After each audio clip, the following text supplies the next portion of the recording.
Graça e paz, amados. Bom dia. Os irmãos estão bem? Glória a Deus. Então, que bom, viu? Que bom que estão bem. Vamos continuar firmes e fortes, orando por aqueles que precisam e que a graça do Senhor seja derramada sobre todos nós. Amém? Amém, meus irmãos? Estou vendo vocês meio murchinho, não sei se é o clima, o que foi, mas, como disse na abertura nossa irmã Fabiana, alegrai-vos. Outra vez digo, alegrai-vos. Eu sei que é difícil se alegrar na tribulação, ainda mais algumas famílias aqui que têm sofrido por causa de doenças, como é o caso da nossa querida irmã Cleusa, nossa amada irmã Sadica, Solange, mas alegrai-vos, como também o André lindamente falou, precisamos agradecer, porque na gratidão nós acabamos demonstrando que estamos tendo fé.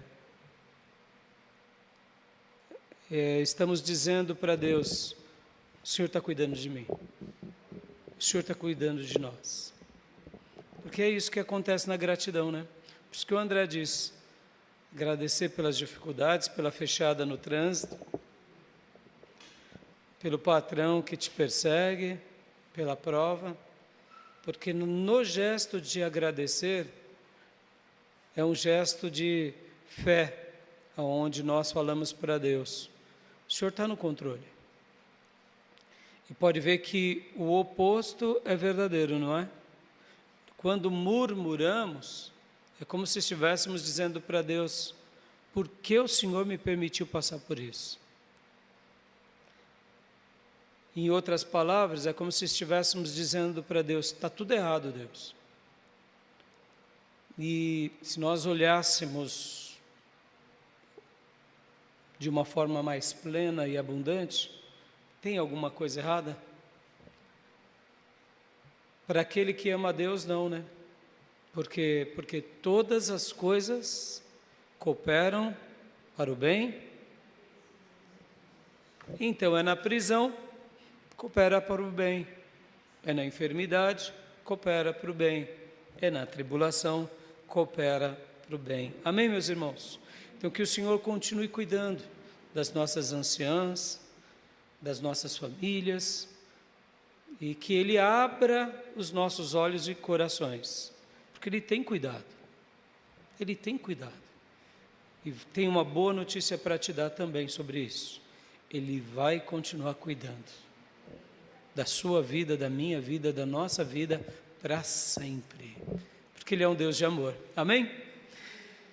Então, meus irmãos, vamos continuar a mensagem da semana passada. Eu parei a mensagem no meu primeiro ponto, quero continuar. O título da minha mensagem é Pessoas, nossas maiores riquezas. Pessoas. E então falamos ali sobre Filipenses capítulo 2 e trabalhei mostrando que as conexões invisíveis é o que sustenta tudo. Ainda mais diante da nossa dinâmica hoje contemporânea, moderna, em que somos rodeados o tempo todo com startups, comunidades digitais, trabalhos remotos. A vida invisível, ela se faz presente na nossa vida. E falei muito sobre um ponto apenas, que são: faça conexões que tenham significado e propósito com gente, porque no final da vida o que vai sobrar é gente. Amém, meus irmãos? Não vai ser o gerente do banco que vai segurar na sua mão nos seus últimos momentos de vida, tá bom? A não ser que você seja um milionário ou um bilionário.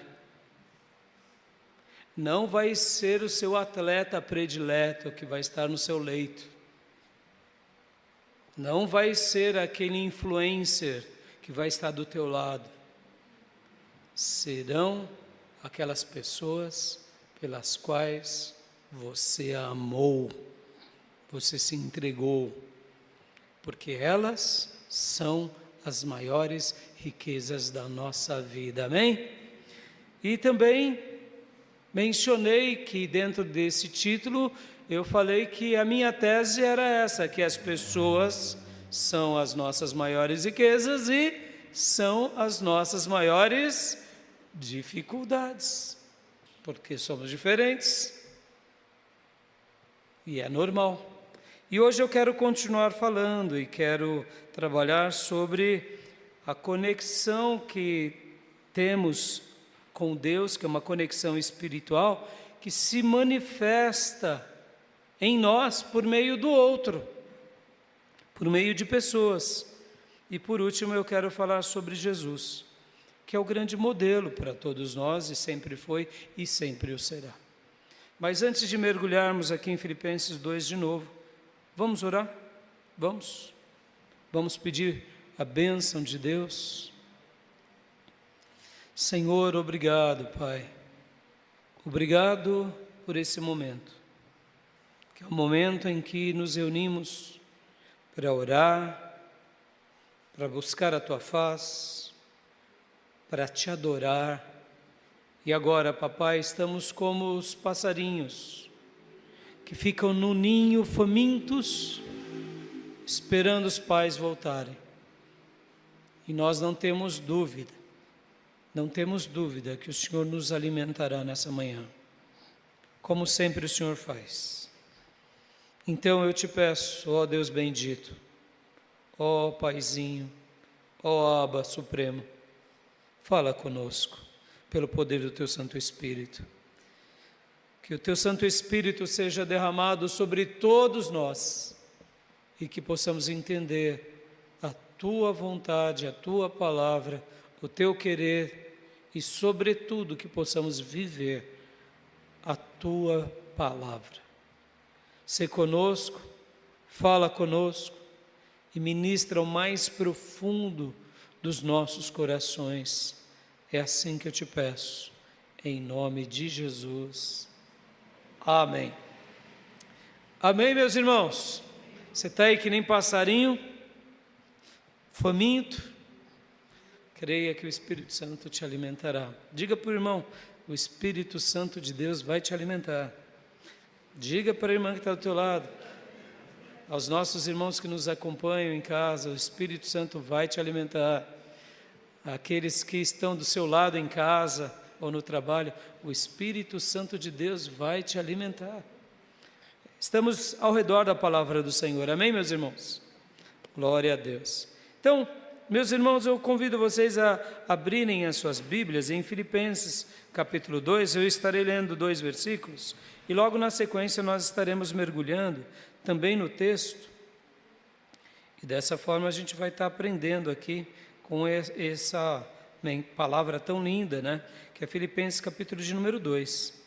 Eu estarei lendo agora esses 2 versículos na NVI, depois eu estarei indo para a revista e atualizada, e a gente vai estar fazendo aqui uma lição de casa, porque esse texto aqui, como toda a palavra de Deus, é maravilhosa. Então eu quero ler agora Filipenses 2, versículo de número 21 e 22, e depois nós estaremos voltando no capítulo, tá bom? Diz assim a palavra de Deus: pois todos buscam os seus próprios interesses, e não os de Jesus Cristo. Mas vocês sabem que Timóteo foi aprovado, porque serviu comigo no trabalho do Evangelho, como um filho ao lado de seu pai. Amém? Guarde essa expressão. Muitos buscam o seu próprio interesse. Na realidade, todos buscam seus próprios interesses. E talvez você diga assim, pastor, e qual o problema disso? Num primeiro momento, nenhum problema. Você olhou para alguém um dia e falou assim, ali é a minha costela. E aí surgiu interesse pela costelinha. Opa, coisa linda, não? Vital, fundamental. E aí você correu atrás dela, por quê? Porque você tinha interesse ou desinteresse? Interesse. Ficava tomando frio, chuva. Se ela te desse ali um pedido, talvez, né, sobre-humano, vou dar um jeito. Por quê? Porque você tem interesse. Então percebam, o interesse não está errado. O irmão trabalha e vence um leão todos os dias, porque tem interesse, ser remunerado. Para quê? Para cuidar da família. Onde está o erro nisso? Nenhum problema. Aliás, isso é vital. Precisamos trabalhar. O trabalho é sagrado, é honroso. O trabalho nos identifica, nos aprimora, nos desenvolve. E aí a gente é recompensado pelo fruto do trabalho, seja ele qual for. Não existe trabalho fácil. Todo trabalho, ele é oneroso, é sacrificial. Uns mais, outros menos, mas é maravilhoso. E aí, pastor, eu tenho interesse em continuar trabalhando. Aleluia! É muito importante. Por quê? Porque ter recursos para cuidar da família, cuidar de si é importante. Então percebam, ter interesse, num primeiro momento, não é errado. Quando nós buscamos apenas o nosso interesse o tempo todo em algumas áreas, aí que entra aqui um ponto X.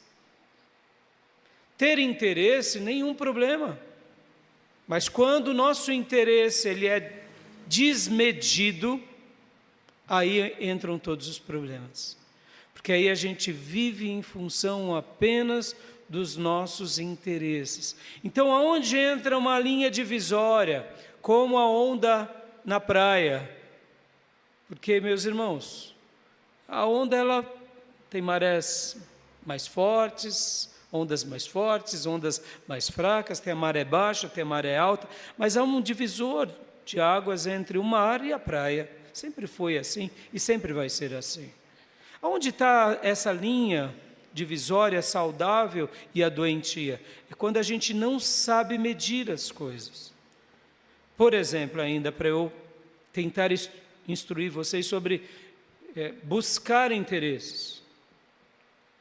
Ora, você olhou para Jesus. Aleluia que você olhou para Jesus.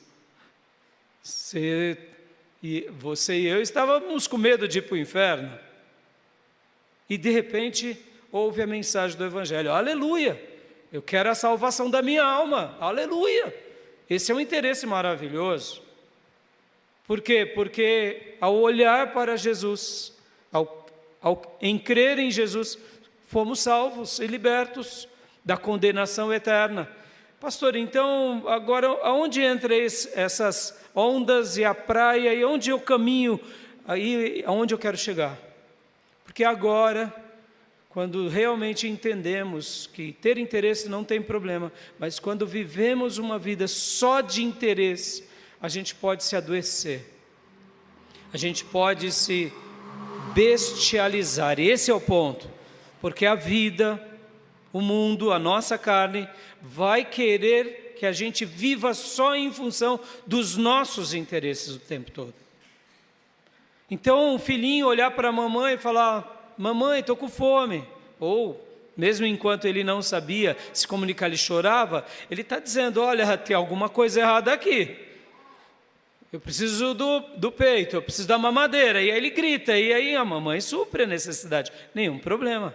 Mas quando essa criança agora vai criando consciência da vida, e agora chega para a mamãe, e vê que a mamãe está cansada, e fala: mãe, se vira. A senhora está doente, faz comida doente. Porque a senhora existe para me servir. Aí onde entram os pontos do quê? Da bestialidade do interesse. De um interesse desmedido. De um interesse que agora usa o outro como objeto. E na última mensagem eu falei muito sobre uma sociedade coisificada. Porque é um interesse desmedido. é o prazer desmedido, é a busca por satisfação desmedida. Irmãos, inclusive ainda nessa introdução, cuidado para não rotular que a vida cristã ela é chata, ela é insípida, ela é feia. Não, meus irmãos, Deus é o supremo criador do universo. O seu Deus, o meu Deus, Ele é magnífico. Tudo que Ele faz é bom, é perfeito, é agradável. Tudo que Deus toca tem arte, tem excelência, tem beleza. A gente tem essa mania, até mesmo, eu diria, meio desequilibrado, de associar que o belo é do capeta e o feio é de Deus. O rico é do diabo e o pobrezinho miserável, né, é de Jesus. Não, meus irmãos, tudo que Deus fez é perfeito. Vislumbre um pouco o Éden e a criação de Deus. A queda se dá em nós. E aqui a gente está agora num processo de reconstrução. Então, tem esse equilíbrio, né? Ter interesse, nenhum problema. Ter um interesse fora da curva, todo problema. Ter o interesse sobre o interesse do outro, todo problema. Viver em função de si, ou em si mesmado, todo problema. Ou seja, o mundo estar ao nosso redor ou ao redor do nosso umbigo, todo problema. E é por isso que eu estou trabalhando sobre esse tema, de que pessoas são as nossas maiores riquezas. Parece bobeira, mas para muitas pessoas são os maiores objetos. E aqui entra um ponto, e por isso que eu falei há pouco sobre quando Cristo nos invade. Aí a gente começa a entender a vida com mais doçura, com mais beleza, com mais equilíbrio. Que nós não somos a última bolacha do pacote. Fazemos parte de um processo. Não somos também descartáveis. Somos importantes e únicos. Mas não somos superiores a ninguém. Então, é em cima disso que eu quero agora falar, porque aqui a gente vai desconstruir um pouco. Porque para eu entender que os outros são riquezas, eu preciso de ver valor no outro. Eu preciso ver valor. Porque aqui, esqueça o jargão. O jargão de que as pessoas importam, de que elas são importantes, de que elas são riquezas. A pergunta que fica de Deus em nós é, de fato, as pessoas são importantes? As pessoas realmente são importantes para nós? Eu não estou dizendo que você vai ter que dar um sim para todo mundo, porque aqui também é um outro desequilíbrio. Se a gente disser sim para todo mundo, uma hora a gente vai ser um objeto de manipulação dos outros. Saber dizer não é fundamental. Saber dar uma resposta clara é importante. Saber se comunicar adequadamente com o filho é importante. Falar a verdade é importante, dizer sim é importante, dizer não é importante, dizer espera é importante. Ou seja, precisamos ser assertivos na nossa comunicação. Perceba como a gente vai vivendo uma bagunça em vários gêneros e números. Por exemplo, até nessa questão, as pessoas esperam muitas vezes que a gente diga sim para elas em tudo. E aqui fica uma confusão até na igreja. O pastor tem que ser um bonachão. O irmão fala tudo e o pastor diz, é isso aí. Está difícil, né, irmão? E aí o pastor tem que confirmar, porque se o pastor não falar tudo o que as pessoas querem ouvir, eles vão embora, eles saem da igreja. E eu pergunto, Jesus disse tudo o que os apóstolos e discípulos queriam ouvir? Os profetas falavam o que elas queriam ouvir? Ou Deus escolheu falar o que nós precisamos ouvir? E é em cima disso que a gente vai trabalhar agora. E é em cima disso que eu quero continuar falando, porque quando realmente eu vejo que Deus levanta pessoas na terra e coloca pessoas ao meu lado, eu começo a ver elas como riqueza. E aqui Paulo estava dando um destaque nos versículos que lemos, a Timóteo. E eu quero ler novamente com vocês a partir do versículo 20. Olha só o que diz. Não tenho ninguém que, como ele, tenha interesse sincero pelo bem-estar de vocês. Paulo está preso, escrevendo a uma igreja sofredora, mas essa igreja que era sofredora não se auto-vitimava. Era uma igreja sofredora que era bem resolvida. Era uma igreja que passava perseguições, e uma das maiores perseguições, porque o Império Romano tinha base militar lá, base de veteranos, havia um zelo imenso de cada cidadão romano daquela cidade de preservar o status quo.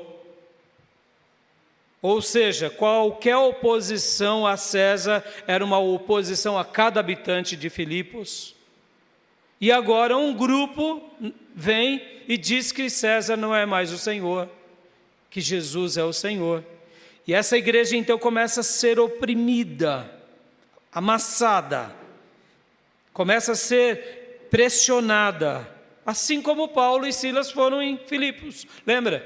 Paulo expulsou um demônio em Filipos, de uma jovem que era adivinha. E aí o que acontece com Paulo e Silas? São presos. Faz as contas, irmão. Você está fazendo a obra de Deus e vem chumbo grosso? Meus irmãos, é assim mesmo. Você está fazendo a obra de Deus, vai vir afrontas, vai vir oposições, vão vir, porque muitas vezes você orienta o que é certo a alguém, para o bem da pessoa e para o bem da família da pessoa. E é assim que a gente vive. Paulo fez isso.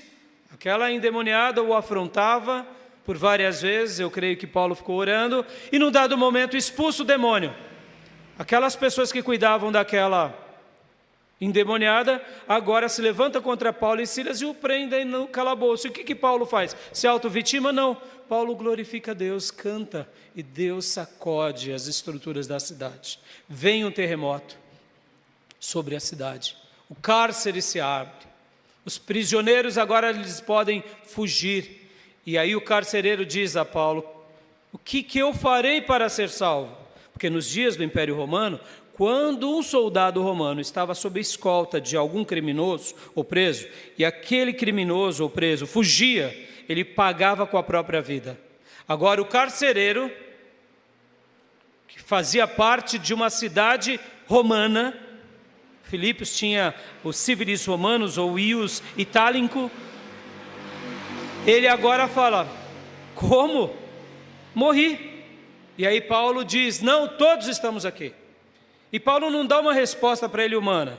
Paulo dá uma resposta o quê? Espiritual. Creia no Senhor Jesus e será salvo tu e a tua casa. Aleluias. Essa voz ela é profética, meus irmãos. Tua casa vai ser salva em nome de Jesus. Os teus filhos, netos, bisnetos serão salvos. Porque se nós crermos em Jesus, eu e a minha casa serão salvos. Amém, meus irmãos? Você crê nisso? É o que a palavra de Deus diz, e assim você deve e eu viver. Então Paulo já começa tendo uma experiência atípica. Lembram? Paulo tinha ouvido o varão macedônico: passa para cá. E ele foi. Chega lá achando que vai ser recebido, prisão. Expulsa um demônio e é prisioneiro. E ali o carcereiro e toda a casa dele se convertem. E agora temos duas famílias. E essas famílias são oprimidas pelos habitantes de Filipos, mas elas olhavam para quem? Para o autor e consumador da fé delas. Guardem isso, meus irmãos. Paulo está escrevendo a essa igreja. Era uma igreja oprimida, mas eles não se faziam viver debaixo daquela opressão. Porque mesmo que César, ou o mundo, ou o diabo, se levantasse contra eles, ou endemoniados, eles estavam firmados em Cristo. Lembre-se disso, meu irmão. Cristo te libertou, te salvou, te remiu, e você agora pode viver para a glória dele.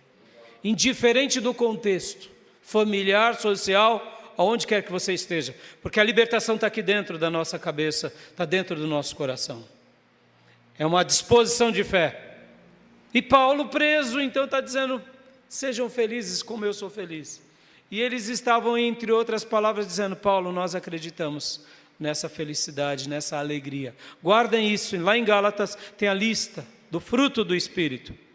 O fruto do Espírito é amor, alegria, paz. Amém, meus irmãos? É importante vivermos em alegria. E agora Paulo está escrevendo novamente àquela igreja e diz: não tenho ninguém que como ele tem interesse sincero sobre o bem-estar de vocês. Paulo está falando, olha, eu vou mandar alguém que vive numa sintonia diferente. Esse tal é Timóteo, porque eu não tenho ninguém que como ele tenha um interesse sincero no bem-estar do outro. Timóteo era essa pessoa que valorizava o outro.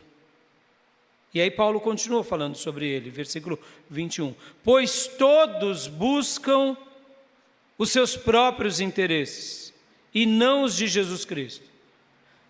Paulo estava dizendo para aquela igreja, olha, eu estou preso aqui, eu não posso estar com vocês, mas eu tenho alguém que é o meu obreiro aprovado. Ele não busca os seus próprios interesses. Ele busca os interesses de Jesus. E eu vou pedir para ele estar me representando entre vocês. Porque ele tem um interesse sincero. Guardem essa expressão. Sincero. Muitas pessoas não são sinceras. Verdadeiras. São dissimuladas ou dissimulados. Aprende a discernir, irmãos.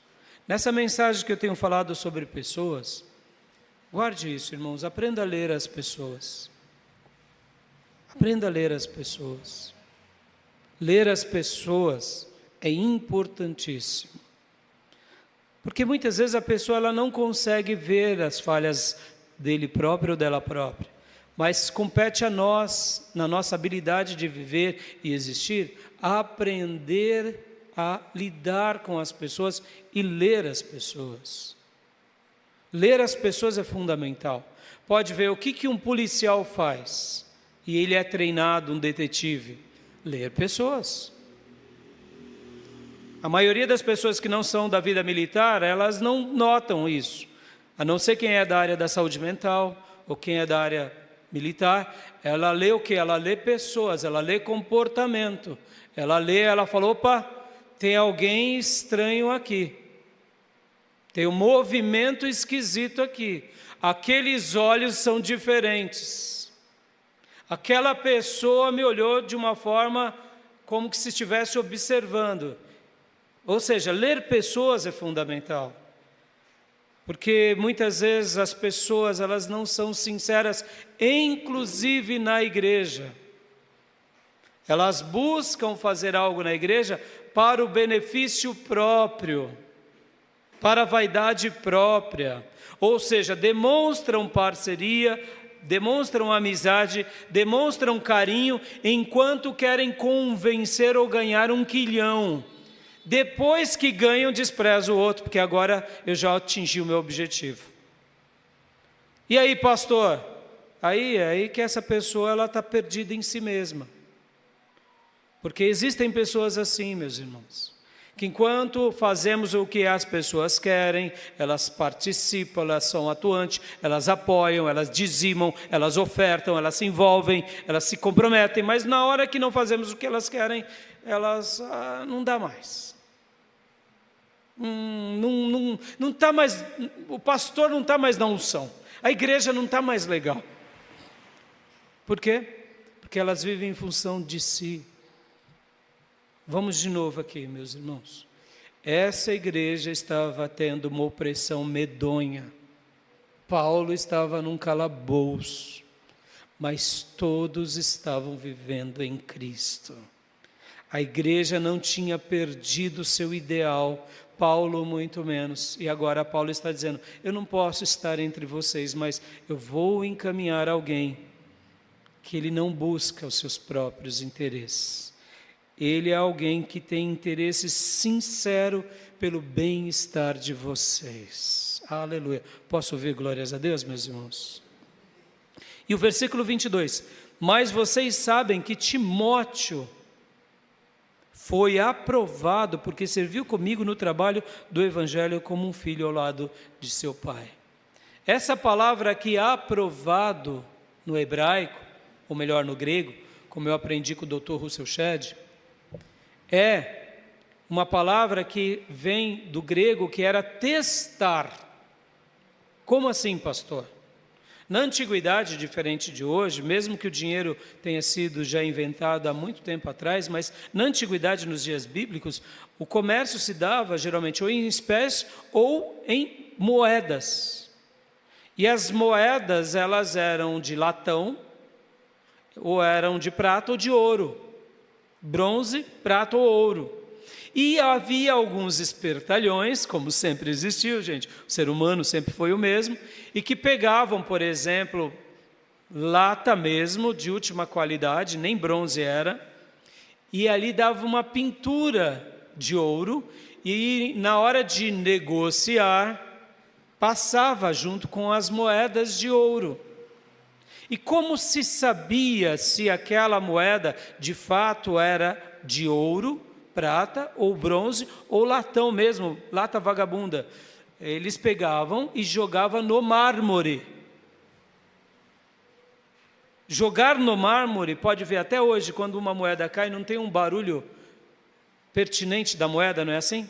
Na nossa cultura a gente vê muito isso. Olha, alguém perdeu uma moeda, a gente já sabe o que é moeda. O barulho de moeda é um barulho, o barulho de uma chave é de uma chave, o barulho de um outro metal são diferentes. O som de uma régua de plástico quando cai, ou de alumínio, é diferente, o som emite. Mas na antiguidade, o comerciante, na hora que ele notava, ele pegava o peso pelo peso, mas muitas vezes tinham muitas moedas, ele jogava no mármore. E o som que emitia era o som de fato verdadeiro.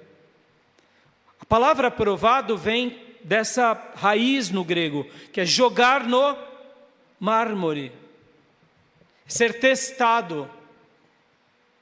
Vem cá, Deus nos testa ou não? Deus nos joga no mármore da vida ou não? Pessoas inteligentes testam as outras ou não?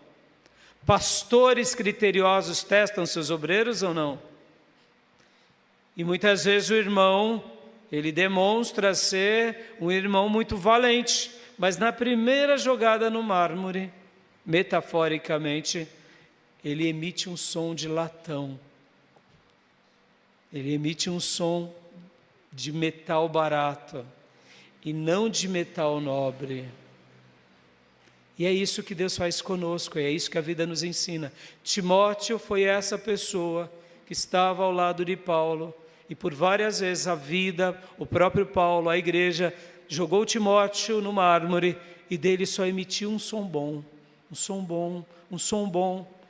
Ele não era tão grande, tão ilustre quanto Paulo, mas ele caminhava na mesma disposição. Ele tinha interesse sincero, sem cera. Lembram na antiguidade, nas peças de antiguidade, que alguém ia interpretar uma peça, e ele ia interpretar uma peça na dramaturgia triste, ele colocava uma máscara de cera, de tristeza, ou uma cena de alegria, colocava uma máscara de cera de alegria. Então essa palavra sincera vem isso, tire a cera. Eu quero te ver como de fato você é, o que você sente, a verdade nua e crua, por mais duro que seja. Paulo está dizendo aqui que Timóteo, ele tirava a cera. E quando ele tirava a cera, ele realmente demonstrava que era aquilo, porque ele foi testado e foi aprovado, como um filho ao lado do pai. Lembra que eu falei que a minha segunda parte, a conexão espiritual com Deus, se manifesta vendo pessoas encarnando os propósitos e significados da vida. O que eu quero dizer aqui nesse ponto de hoje aqui? Olhe para as pessoas que realmente exalam Deus. Não exalam aparentemente Deus. Timóteo exalava Cristo. Timóteo exalava graça. Timóteo, quando era testado, emitia um som de crente. Você já notou, meus irmãos? Tem pessoas que passam uma provinha, Já rodam a baiana? Uma provinha. Tem pessoas que passam uma provinha, já mentem loucamente. Geralmente eu gosto de dizer que quem mente de graça, imagine quando ela ainda ganhar dinheiro para mentir. Não é verdade? Se já mente de graça, porque tem prazer na mentira, imagine quando ganhar dinheiro. Aí, meu irmão, estão entendendo muitas vezes?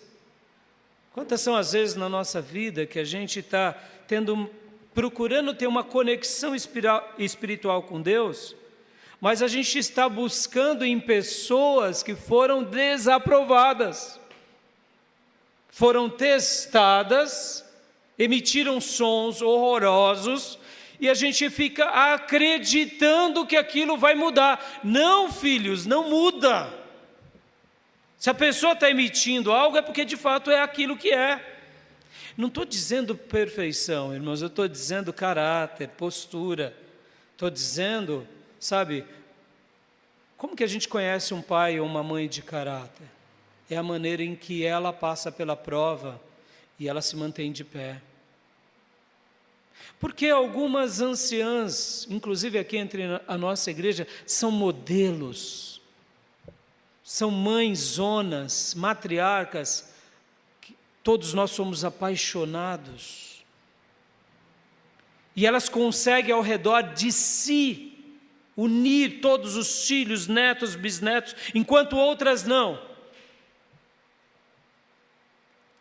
Geralmente você vai conversar com essas outras, elas dizem assim: não, há uma conspiração, pastor. As minhas filhas são os demônios, os meus filhos são os gadarenos. E essas anciãs acabam dando uma mensagem. Por isso que eu estou dizendo, não estou questionando se ela vai para o céu ou não, mas eu estou dizendo, elas não são modelos.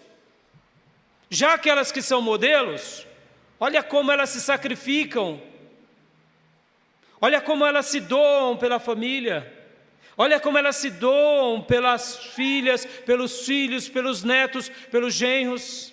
Esses dias atrás minha esposa conversava com uma anciã que é modelo aqui na nossa igreja. Essa anciã dizia assim para ela: eu já disse para os meus filhos, eu vou concordar com todas as minhas noras. E o filho fala: ô mãe, parece estranho, né? Ué, mas é a matriarca concordando com as noras, não com os filhos. Aí o filho: ô mãe, por quê? Porque eu quero as minhas noras sempre do meu lado, junto com vocês. Porque no dia que ela não tiver sabedoria e arrumar briga com a nora, ela perde o filho. Perde ou não perde? Mas uma anciã sábia, mesmo que ela não concorde com a nora, não é que ela estava ali dizendo: olha, eu vou concordar com minha nora em gênero, número e grau. Não é isso. Mas eu não vou arrumar oposição com a minha nora. Ele é o meu filho, mas eu vou saber lidar com ele e principalmente com ela.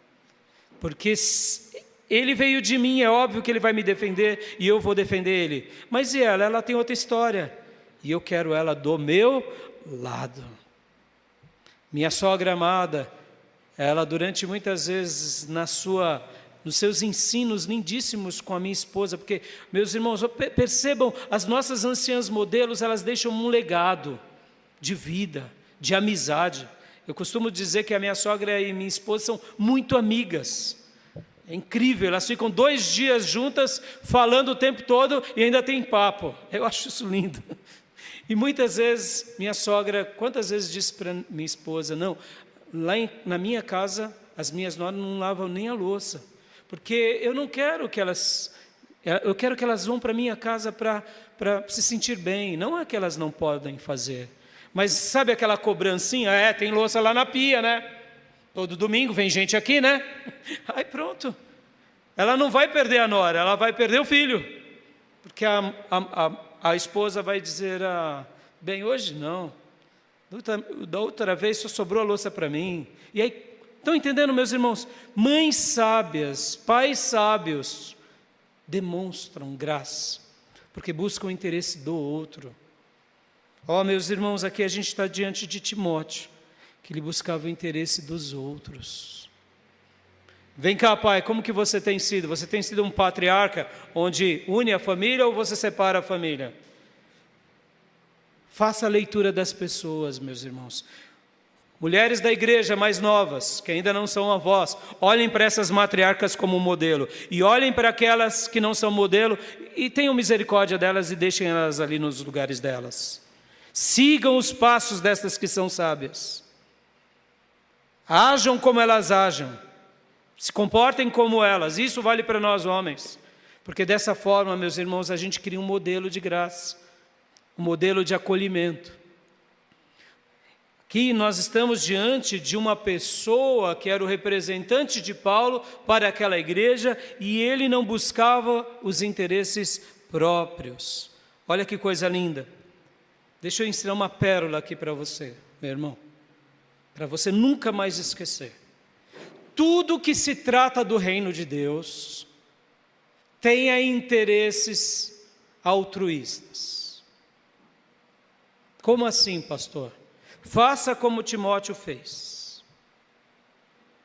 Olhe para o outro dando valor do outro. Olhe para o outro enxergando graça no outro, desejando o bem-estar do outro.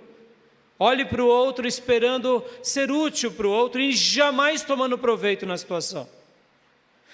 No reino de Deus, guarde isso, eu vou ser enfático aqui. No reino de Deus, tudo que fazemos com interesses egoístas, naufragamos.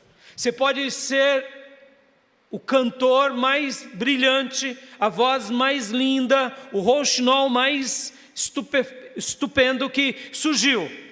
Na igreja você não vai prevalecer. Porque você está querendo usar a igreja como um propósito, ou como um palanque. Você pode ser o pregador mais eloquente, o professor mais habilidoso. Se você está usando a igreja, você tem data de validade. Por quê, pastor? Porque na igreja o que importa é o outro. Na igreja o que importa é as pessoas. E por que eu falo aqui na igreja, irmãos? Lembra que na última mensagem que eu preguei, a igreja ela começa no ambiente de família, meus irmãos. Qual é a regra áurea da família? É amar. Quais são os dois grandes mandamentos da vida? Amar a Deus e ao próximo. Perceba que no nosso amor a Deus, Deus não pediu para nós entendermos a Deus. Você entende Deus? Um pouquinho, né? Necessário para ir para o céu, não é? O que mais? Mais nada, eu não entendo. Eu estou há mais de 35 anos estudando e não entendi muita coisa. Mas uma coisa eu sei, eu quero amar a Deus. Deus não me pediu para eu compreendê-lo, Deus me pediu para eu amá-lo. Que se eu o amasse, em meio ao amor, eu iria entendê-lo melhor. Não é assim? Pode ver. E vamos lá. E na família, meus irmãos? Na esposa, Deus te pediu para compreender a esposa, filho? É por isso que tem a briga. Irmã, Deus te pediu para você compreender o marido? Está tudo explicado. Não, a gente não vai compreender a esposa, não vai mesmo. Mas é possível amar a esposa. Por isso que Deus nos pede, principalmente a nós, para amar.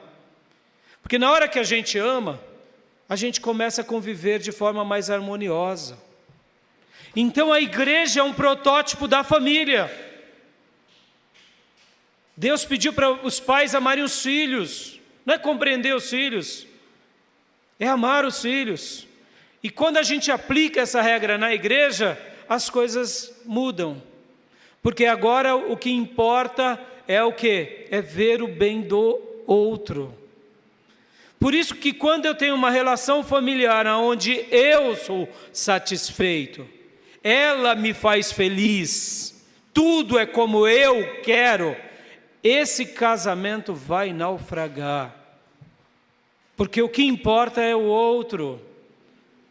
É o outro.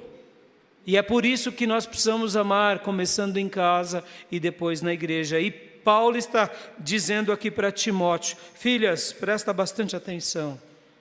Talvez você diga assim, pastor, mas é para o marido me amar. Não, o amor é para todos nós. O grande mandamento é para todos. Amar a Deus e ao próximo. A pergunta que fica é: temos amado de verdade ou temos amado com interesse egoísta? Quando se trata do reino de Deus, se o meu interesse é egoísta, seja na família, ou na igreja, ou nos dons, nós naufragaremos. Por quê? Porque é para eu me satisfazer. Mas na hora que eu olho para o outro e diz: não, eu vou fazê-lo mais feliz. Posso não estar compreendendo, mas eu vou amá-lo. Tudo bem. Eu não entendo minha esposa, eu não entendo meus filhos, eu não entendo, talvez as irmãs digam meu marido, mas eu vou amar. E, irmãos, quando a gente tem esse consentimento, a gente começa a entender um pouquinho melhor essa linguagem espiritual. Lembra que eu disse que na vida o interesse é necessário, para os negócios é necessário, mas quando se trata do reino de Deus, a chave muda. E é por isso que muita gente vem para a igreja, não muda a chave, continua vindo na igreja para autossatisfação egoísta e naufraga, com dom e tudo. E Timóteo é essa pessoa que não buscava o seu próprio interesse. Mas o texto também fala de mais outra pessoa, que está lá no finalzinho. Lá no finalzinho do capítulo, vamos ver.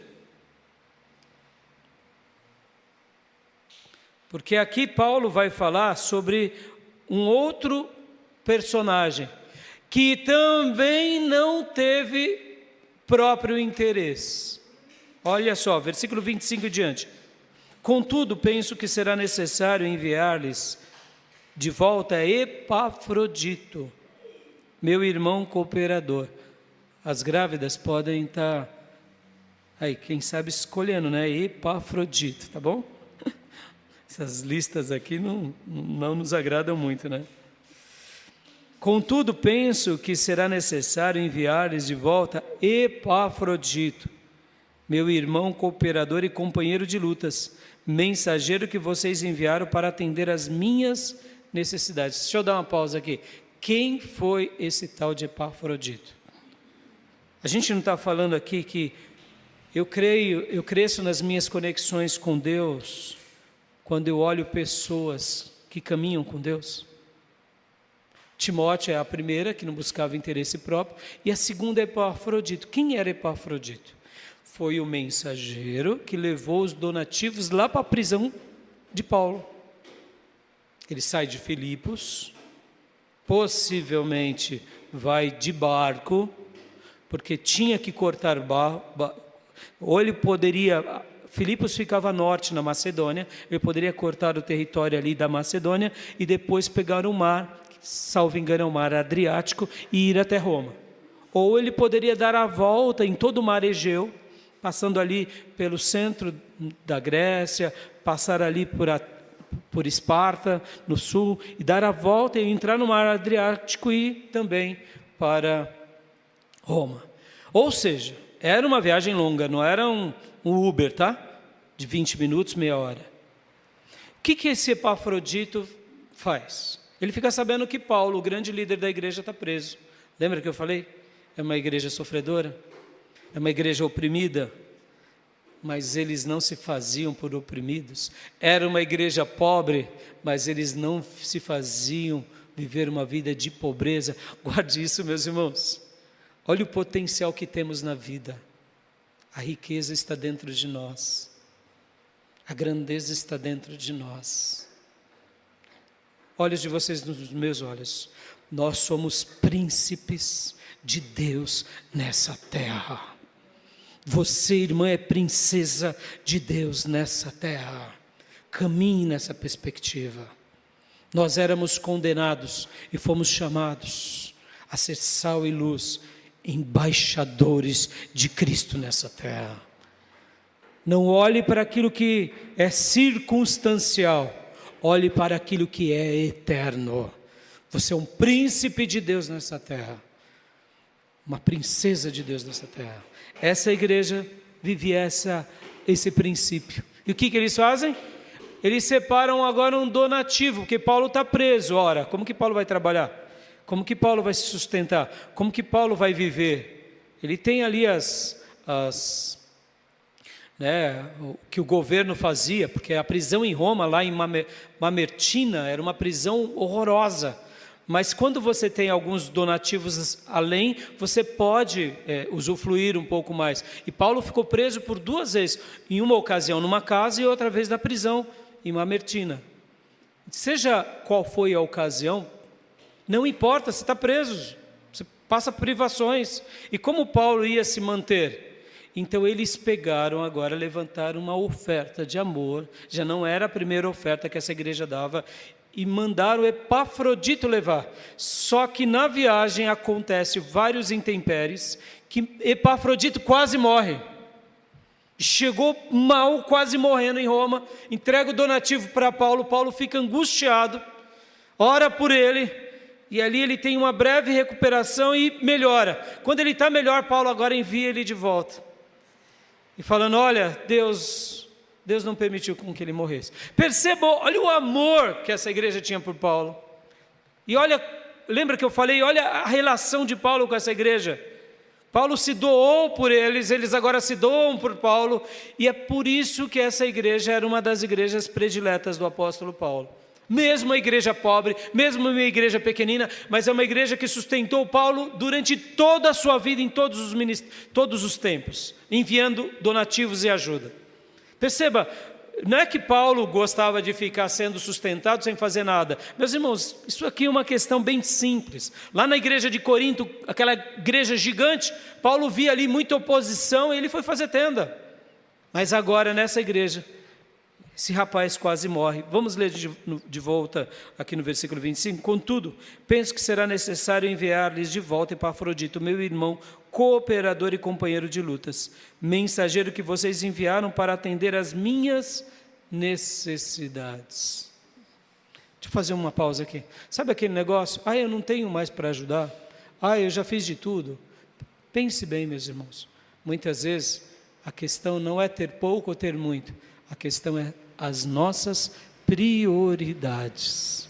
Aqui a gente está diante de um apóstolo que tinha uma prioridade, de uma igreja que tinha uma prioridade, de um Timóteo que tinha uma prioridade, de um Epafrodito que tinha uma prioridade. Qual é a prioridade deles? Deus e a expansão do reino. Versículo 26. Pois ele tem saudade de todos vocês e está angustiado, porque ficaram sabendo que ele estava doente. De fato, ficou doente e quase morreu. Mas Deus teve misericórdia dele, e não somente dele, mas também de mim, para que eu não tivesse tristeza sobre tristeza. Por isso, logo enviarei para que, quando ouvirem novamente, fiquem alegres e eu tenha menos tristeza. E peço que vocês o recebam no Senhor com grande alegria e honrem homens como este, porque ele quase morreu por amor à causa de Cristo, arriscando a vida para suprir a ajuda que vocês não me podiam dar. Amém, meus irmãos? Paulo agora fala de Epafrodito. Honrem homens assim. Lembram que o ponto que hoje eu trabalhei é: conexões com Deus se manifestam vendo pessoas que encarnam os propósitos e significados espirituais, buscando não o interesse de si, mas o interesse de outro, não olhando para a circunstância, mas olhando para o outro, porque aquele que verdadeiramente ama a Deus, ama também o próximo. E eu quero parar por aqui, Quero parar agora e orar com você. Orar, porque a pergunta que fica é: tenho vivido buscando somente o meu interesse? Lembra que eu disse? Para as coisas da vida seja assim, mas para as coisas da família, e família está no reino, e do reino de Deus, sou alguém que busca só os meus próprios interesses? Ou eu busco os interesses de Cristo? Pense agora um pouco sobre isso. Tenho vivido em função de autossatisfação? Ou sou um modelo de pai que me dou pela minha esposa e filhos, um modelo de patriarca que me dou pela minha casa, um modelo de matriarca que me dou pela minha família, ou sou essa pessoa que sempre estou armado ou armada, se justificando que o mundo conspira comigo? Faça a leitura das pessoas, faça a leitura. Será que essa pessoa vive sendo perseguida o tempo todo? Ou é porque essa pessoa não tem mais o controle sobre o outro? Uma última coisa aqui. Pessoas inteligentes sabem agradar crianças. E como agradamos crianças? Dando alguma coisa. Falando coisinhas bonitas. Não é assim? Dando um pirulito, um chocolate. Mas essas crianças crescem. E pessoas manipuladoras, que foram treinadas em autossatisfação, quando continuam dando seus chocolates e gracejos àquelas que um dia eram crianças, mas agora cresceram, e aí a criança fala, sim, eu quero chocolate, mas eu não vou fazer o que a senhora quer, vovó. Como que fica essa vovó que é egoísta? Ela vira um bicho. Por quê? Porque agora já não manipula mais, barganhando. Porque perdeu o controle. Porque enquanto era uma criancinha, bastava uma palavra bonitinha, um elogio, um docinho, um pirulito, chocolate. A criança fazia tudo o que vovó queria. Mas agora essa criança já é um pré-adolescente, ela tem vida própria. Essa criança agora quer o chocolate, mas não quer fazer o que a vovó quer. E aí a vovó começa a vê-lo agora como um opositor. Menino ruim. Menina teimosa. Diabinho. Ué, mas não era um anjinho? Virou diabinho. Porque agora aquele que dominava e ludibriava não faz mais. Por quê? Porque era o interesse próprio. Amados, seja liberto de uma vida escravizada pelo ego. As pessoas são o que elas são. As pessoas escolhem viver os seus sonhos. Eu não posso, como pastor de vocês, controlar vocês. Eu posso orientar, eu posso dirigir e posso indicar, mas é vocês que terão que caminhar. Eu não posso, em nome da bajulação, ter um monte de criança espiritual. Percebam a quantidade de crianças espirituais nas igrejas, que são embaladas por uma musiquinha de que eu vou conquistar tudo, eu vou vencer tudo, e eu sou bonitinho de Jesus na terra, e eu vou ser... Não, meus irmãos, somos servos. Eu vou parar aqui, o último ponto eu vou pregar na semana que vem. Somos servos. O outro importa. O outro é importante. Pastor, mas o senhor falou que é difícil de distinguir, e eu ensinei aqui, deu o caminho das pedras. Na vida, cresça sim nas habilidades. Sim, tem interesse de conquista, ganhe dinheiro, economize, desfrute, viva, viaje. Mas na igreja, olhe para o outro, e na família, no reino de Deus, tem esse olhar, o outro importa. O ser humano é importante. Eu preciso amar com a motivação correta, senão eu tenho data de validade. Cuidado com os bajuladores, filho. Abram a mente e o coração. A bajulação é uma praga. Cuidado com os presentes, filhos. A Bíblia vai falar que os presentes nos corrompem.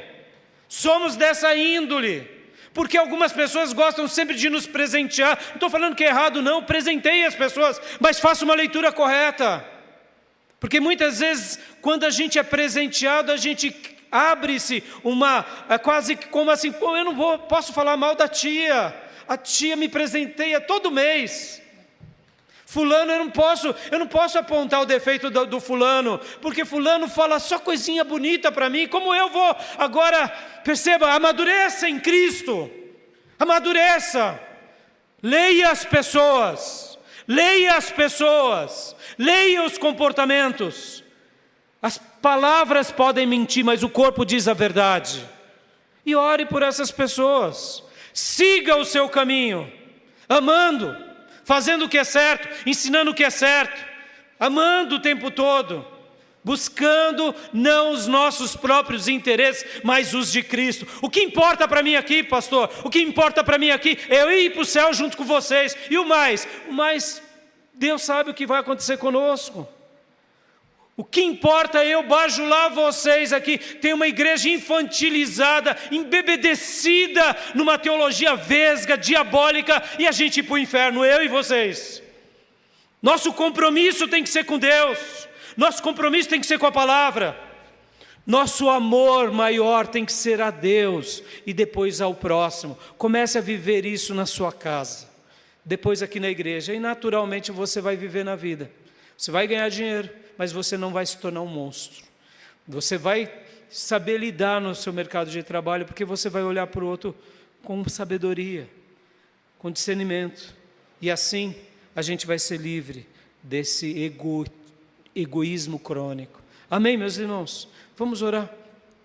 Será que o próximo tem sido realmente o alvo do nosso amor? Será que o próximo tem sido realmente importante para nós? Ou a gente só serve se fulano falar bonitinho para mim? Pastor, hoje o pastor pregou bem. Hoje o pastor disse que eu sou mais que vencedor. No dia que o pastor vem com João Batista, arrependei-vos, o pastor hoje estava brigado com a Nídia. Brigou com a Nídia, porque você viu, só foi cajadada. Não, meus irmãos, o que importa é a gente ir para o céu. O que importa é Cristo ser manifesto por nosso intermédio. Lembrem-se disso. As pessoas são as nossas maiores riquezas. São as nossas maiores dificuldades, porque somos diferentes. Mas com o antídoto sagrado, que é amar a Deus e o próximo, e buscando não os nossos próprios interesses, mas os de Cristo, a gente vai extravasar. Última coisa, lá no pregão, meus irmãos, trabalhei tantos anos da minha vida, eu vi tanta história de pessoas assim. Eu lembro de um dia que um rapaz chegou para mim e falou: ai, você está bem? Eu falei: estou bem. Ai, você está bem mesmo? Eu falei: estou bem. Ai, você está bem mesmo? Hoje é segunda, você estava na igreja ontem? Eu falei: estava. Você pregou? Preguei. Você está bem mesmo com a sua mulher? Eu falei: estou, fulano, o que foi? Não, aí eu sonhei com você. Eu falei: o que foi? Eu sonhei que você estava xingando, falando palavrão, fazendo isso. E eu falei: não, Jesus. Ele não era crente. Ele falava assim: não, o pastor Rai não, a gente pode xingar, a gente pode bater, mas o pastor Rai não. Aí eu lembro, meus irmãos, que eu dei um abraço tão apertado nele. Ele falou: meu irmão, você não sabe como que isso me anima, de continuar aqui na caminhada. Você vê, parece que não, parece que a gente está incomodando as pessoas muitas vezes. Mas no fundo, quando elas precisar, elas vão procurar um crente de verdade. Crente de verdade. Então só seja um crente de verdade. Me lembro de um outro amigo que olhava para mim e falava assim: dá licença. Eu falei: o que foi? Falando: sonhei com você. Os caras sonhavam com... Mas me conta, esse eu lembro quem foi. Foi o Julinho. O Julinho, ele disse que eu estava pregando na igreja. E ele passava na rua, sabe? Tem um monte de igreja, né? E ele me via. E ele falava assim: Rai, eu estava lá passando. Eu falei: Rai, pregando. E aí você olhava para mim e falava: vem, Julinho, vem para Jesus. E eu falava: pelo amor de Deus, o Rai está aqui no meio, eu estou na rua. E aí toda vez que eu olhava para o Julinho lá no pregão, eu só fazia assim, vem para Jesus, Julinho. Meus irmãos, seja crente de verdade. Você vai exalar. Ora, nem sempre vão se alegrar de você, mas o que importa é a gente não buscar os nossos próprios interesses, e o sim de Cristo. Amém? Como que você vive diante disso? Você vive buscando o seu próprio interesse? Tem feito uma salada entre as coisas do reino e da vida? Separe, fala: Senhor, me dê sabedoria, que o teu reino venha sobre tudo, e que no mercado de trabalho eu aprenda as leis do mercado de trabalho, mas que o teu reino dê o tom da minha vida, porque eu sou teu, eu vou te amar e amar o próximo. Amém? Eu deixo essa palavra ao seu coração e quero orar com você. Feche seus olhos onde quer que você esteja e ore comigo agora, pedindo para que Deus nos ajude a viver como Timóteo e como Epafrodito e como essa igreja e como Paulo. Pai, muito obrigado pela igreja de Filipenses, por Paulo, pela vida de Epafrodito e principalmente por Timóteo. Ó Deus, que o Senhor continue nos ensinando a te amar, te servir e que a gente continue expandindo o teu reino, Senhor. E vivendo não em função dos nossos próprios interesses. Que se alguma área da nossa vida a gente foi testado e desaprovado, ajuda-nos, ó Deus, a se tornarmos aprovados. Porque é isso que importa para nós. Abençoa os meus irmãos, abençoe, ó Deus, a vida do teu povo e cuida de cada um dos teus filhos, porque é para isso que estamos aqui, para te servir, para te amar, para te glorificar e para, ó Deus, vermos o teu reino sendo expandido. Queremos, ó Deus, viver essa alegria que a igreja de Filipenses vivia, mas sobretudo queremos viver essa renúncia, esse legado, para a honra, glória e louvor do teu nome. É assim que eu oro, é assim que eu te agradeço, é assim que eu te peço, em nome de Jesus. Amém. Amém, meus irmãos. Continue orando, continue. Se alguma área da sua vida você foi jogado no mármore e vem um som ruim, peça perdão. E é assim mesmo, a gente vai ser provado. E aí, fomos aprovados? Ótimo. Não fomos? Senhor, me ajuda nessa área. E assim a gente vai crescendo, passo a passo. Tem hora que a gente gosta de ser um eterno bebê na igreja. Não, pastor, eu me lembro de um obreiro da liderança.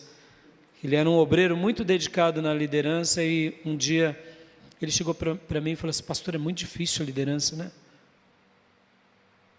Pastor, fulano de tal está mentindo na cara dura, né? Pastor! E ali eu falei: filhote, calma. As pessoas, elas são difíceis. E você vai aprender a lidar. Ele falou: não, mas não pode ser assim, está na igreja, pastor. Eu falei: eu sei. A igreja é feita de pessoas imperfeitas. E ele estava frustrado de identificar essas realidades. Porque como membro, a gente gosta apenas do quê? De estar na igreja, desfrutando do quê? Desse momento da presença de Deus. Mas quando a gente começa a trabalhar e ver e resolver problemas, se torna um pouco mais difícil. Aí a gente deixa de ser criança. Nessa manhã Deus está te chamando aqui a ser um pouco mais maduro. Amém, meus irmãos? Ler a vida, ler as pessoas, ler os comportamentos, olhar para dentro de si, olhar para o outro, realmente fazendo um autoexame. E assim a gente vai crescendo dia a dia e Deus vai sendo glorificado. Amém? Quero agradecer aos irmãos que vieram aqui, aqueles que nos acompanham nas redes sociais, e quero agora dar a bênção apostólica. Que a graça do Senhor Jesus, que o amor de Deus Pai e as santas e eternas consolações do Espírito Santo de Deus estejam com todos vocês, agora e para sempre. Amém. Dê um abraço bem apertado no irmão, na irmã, quem nos acompanha nas redes sociais, que Deus te abençoe e uma semana de vitória para todos vocês. Uma semana de vitória, igreja. Deus abençoe, pode se abraçar. Está encerrado o nosso culto.